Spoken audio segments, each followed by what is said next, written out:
Hamas के guerrilla युद्ध की पहली तस्वीर। गाजा में हमास का छापेमार युद्ध शुरू।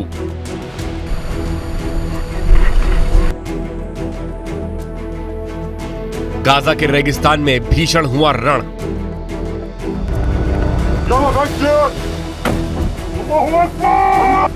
आज तक दुनिया ने हमास की सीक्रेट सुरंग देखी। सुरंग में आतंकी हमास के हथियार देखे, हमास के छिपने की जगह देखी, लेकिन आज टीवी पर पहली बार हमास का गुरिल्ला युद्ध देखी।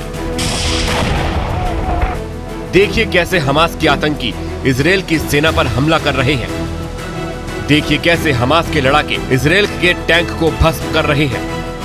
आपके टीवी स्क्रीन पर दिख रही ये तस्वीर गाजा के अंदर की है। खुले आसमान के नीचे टनल से निकले हमास के लड़ाके। आतंकियों ने टनल से निकलने के लिए सीढ़ियों का इस्तेमाल किया।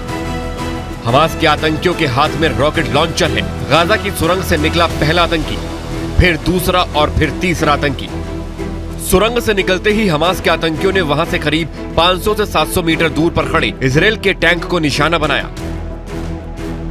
टनल से निकलते ही सबसे पहले हमास के 3 आतंकियों ने सबसे पहले टारगेट को लॉक किया। उसके बाद टैंक पर ताबड़तोड़ 3 रॉकेट दाग दिए। इजराइल के टैंक पर पहला हमला, फिर दूसरा हमला और फिर तीसरा हमला। तीसरे हमले के साथ ही टैंक में आग लग जाती है।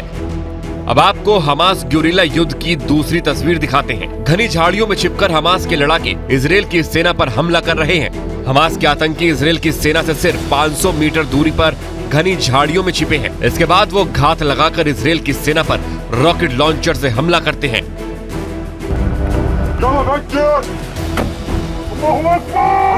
गाजा से आ रही तस्वीर बेहद डराने वाली है। इजराइल और हमास के बीच अब लड़ाई और भी खूनी हो चुकी है। इजराइल की सेना जहां एक एक कर हमास के कमांडर को ढेर कर रही है, वहीं हमास के आतंकी गुरिल्ला युद्ध के जरिए इजराइल की सेना पर हमला कर रहे हैं। जैसे जैसे ये युद्ध आगे बढ़ रहा है, ये उतना ही विनाशकारी और खूनी होता जा रहा है।